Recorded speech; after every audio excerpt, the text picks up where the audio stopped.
আমাদের আজকের এই বিশেষ বিশ্লেষণে স্বাগতম। হাসপাতালে বা ক্লিনিকে গেলে আইভি ক্যানোলা তো আমরা সবাই দেখেছি, তাই না? কিন্তু কখনো কি মাথায় এসেছে যে এই ক্যানোলাগুলোর রং এত আলাদা কেন হয়? এগুলো কিন্তু শুধু দেখতে ভালো লাগার জন্য নয়, এগুলোকে একেবারে জীবন বাঁচানোর সিগন্যাল বলতে পারেন। চলুন আজ এই আইভি ক্যানোলার কালার কোডিং ডিকোডিং করে ফেলি আর জেনে নিই কীভাবে এই রঙগুলো রোগীর জীবনের সাথে সরাসরি যুক্ত। তো চলুন দেখে নিই আজ আমরা কি জানব। এক নজরে ১. ক্যানুলার কালার কোডিং ডিকোডিং। ২. সূক্ষ্ম যত্ন এবং ধীর গতির প্রবাহ। ৩. গোলাপি রঙের সাধারণ ব্যবহার। ৪. উচ্চ প্রবাহের দিকে অগ্রগতি এবং সবশেষে ৫. ইনভার্স গেজ রুল বা বিপরীত নিয়ম। চলুন শুরু করা যাক। প্রথমেই আমরা শুরু করছি ১ নম্বর সেকশন দিয়ে, ক্যানুলার কালার কোডিং ডিকোডিং সম্পূর্ণ ভিজুয়াল সিস্টেম। স্ক্রিনের ছবিটার দিকে একটু খেয়াল করুন। ২৪G থেকে ১৬G পর্যন্ত পুরো সিস্টেমটা এখানে সাজানো। ওপরের হলুদ রং থেকে শুরু করে নিচে একদম ধূসর পর্যন্ত দারুণ একটা ভিজুয়াল স্ট্যাক, তাই না? চিকিৎসা বিজ্ঞানে এই রঙগুলো কিন্তু কোনোভাবেই র্যান্ডমলি বা এলোমেলোভাবে বেছে নেওয়া হয়নি। এটা অত্যন্ত সুসংগঠিত একটা ডেটা সিস্টেম। ডাক্তার বা নার্সরা যাতে এমার্জেন্সির সময় সেকেন্ডের ভগ্নাংশে সঠিক সিদ্ধান্ত নিতে পারেন, এই রঙগুলো ঠিক সেই কাজটাই করে। তো চলুন এই লেয়ারগুলো একটু ভেঙে দেখি। আমাদের ২ নম্বর সেকশন, সূক্ষ্ম যত্ন এবং ধীর গতির প্রবাহ।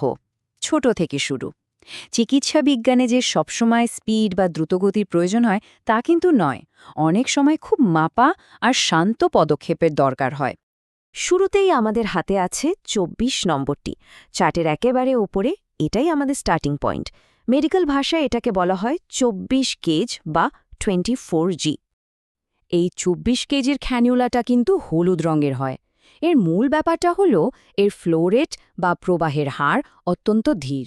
আর ঠিক এই কারণেই পেডিয়াট্রিক্স অর্থাৎ শিশুদের চিকিৎসায় এটা সবচেয়ে বেশি ব্যবহার করা হয়। বাচ্চাদের শিরা তো খুবই সরু আর সেন্সিটিভ থাকে, তাই খুব সাবধানে ধীরে ধীরে ওষুধ দিতে হয়। হলুদ রঙটা মূলত এই সূক্ষ্ম আর যত্নশীল অ্যাপ্রোচেরই প্রতীক। আচ্ছা, এবার সংখ্যাটা একটু কমিয়ে আনা যাক। আমরা আসলাম ২২-এ। এটা কিন্তু আমাদের এই মেডিকেল চার্টে এক ধাপ নিচে নামার বা ফ্লো একটু বাড়ানোর প্রথম ইঙ্গিত। এই ২২ গেজ বা 22G ক্যানুলাটি নীল রঙের।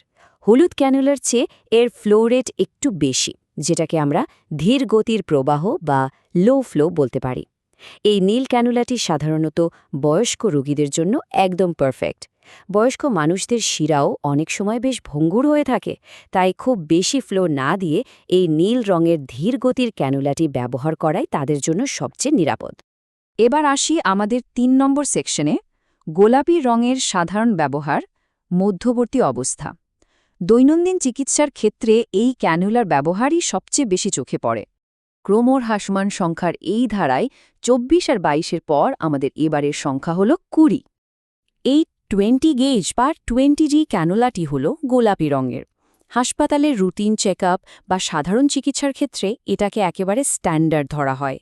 এর ফ্লো রেট হল মাঝারি। ধরুন শরীরে খুব দ্রুত স্যালাইন বা ওষুধ দেওয়ার দরকার নেই, আবার খুব ধীর গতিরও প্রয়োজন নেই। ঠিক এরকম সাধারণ পরিস্থিতিতে এই গোলাপি ক্যানুলাই কিন্তু সবার প্রথম পছন্দ। এক কথায় এটা দৈনন্দিন চিকিৎসার রুটিন স্ট্যান্ডার্ড।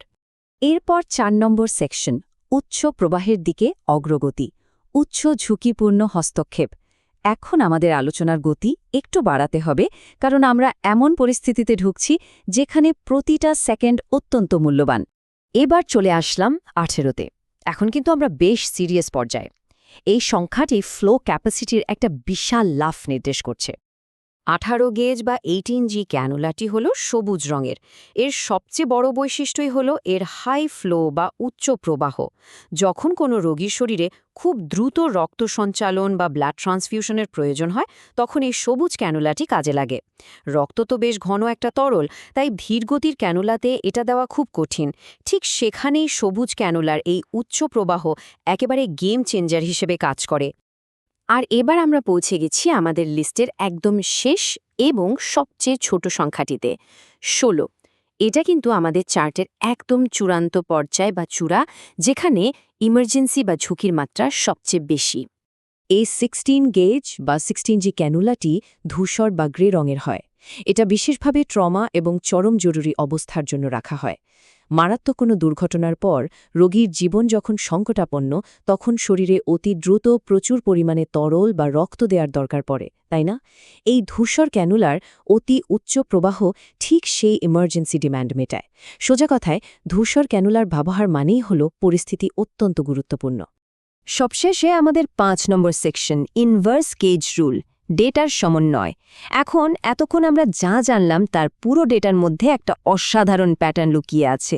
চলুন সেটাই দেখি। এই ফ্লোয়ের অগ্রগতিটা যদি আমরা ধাপে ধাপে দেখি, একেবারে প্রথমে ছিল হলুদ রঙের অতি ধীর প্রবাহ, এরপর নীল রঙের ধীর প্রবাহ, তারপর গোলাপি রঙের মাঝারি প্রবাহ, সেখান থেকে সবুজ রঙের উচ্চ প্রবাহ হয়ে একদম শেষে ধূসর রঙের অতি উচ্চ প্রবাহে গিয়ে ঠেকল। প্রবাহের এই বাড়ার প্যাটার্নটা কিন্তু খুব সহজেই মনে রাখা যায়। পুরো ব্যাপারটা আরও ক্লিয়ার করতে চার্টের একদম দুই প্রান্তকে পাশাপাশি দেখা যাক।